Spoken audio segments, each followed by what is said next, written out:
পুজোর আগে অর্থনৈতিকভাবে পিছিয়ে পড়া মানুষদের জন্য মুখ্যমন্ত্রীর উপহার নিজন্য এবং সুজন্য। সরকারি জমিতে নিউ টাউনে বহুতল তৈরি করা হয়েছে। লটারির মাধ্যমে সেখানে ফ্ল্যাট কিনতে পারবেন নিম্ন আয়ের মানুষজন। দুই আবাসনের উদ্বোধন করে মুখ্যমন্ত্রী অভিযোগ করেছেন, আবাসন প্রকল্পের জন্য রাজ্যের প্রাপ্য টাকা আটকে রেখেছে কেন্দ্র, তাই নিজের টাকা দিয়ে সবার মাথা গোঁজার ব্যবস্থা করেছে রাজ্য সরকার।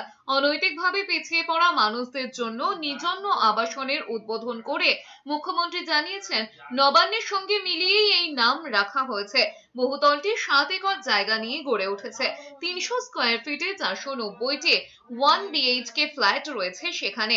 পাশাপাশি স্বল্পবিত্ত, তুলনামূলক কম রোজগার যাদের, তাদের জন্য সুজন্য আবাসনেরও উদ্বোধন করেছেন মুখ্যমন্ত্রী মমতা বন্দ্যোপাধ্যায়। 7 একর জমির ওপর ওই আবাসনে 620 স্কোয়ার ফিটের 720টি 2 BHK ফ্ল্যাট রয়েছে। এছাড়া রাজারহাটে বহুতল পার্কিং লট তৈরি হয়েছে, তার নাম দেওয়া হয়েছে সুসম্পন্ন।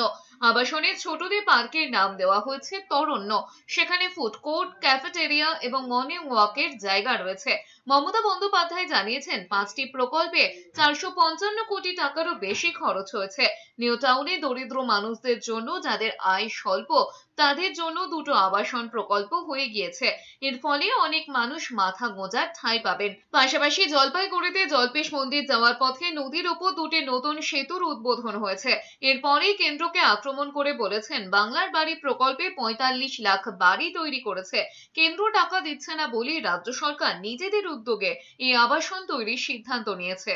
আমরা চেষ্টা করেছি এই বছরের মধ্যে 45 লক্ষ বাড়ি আমরা করেছি, বাংলার বাড়ি গ্রামীণ আবাস যোজনায়।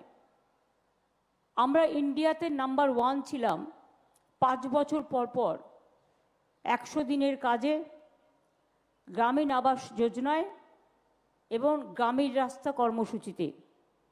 কিন্তু গত 4-5 বছর ধরে আমাদের টাকা বন্ধ করে দিয়েছে কেন্দ্র, 1 পয়সাও দেয় না।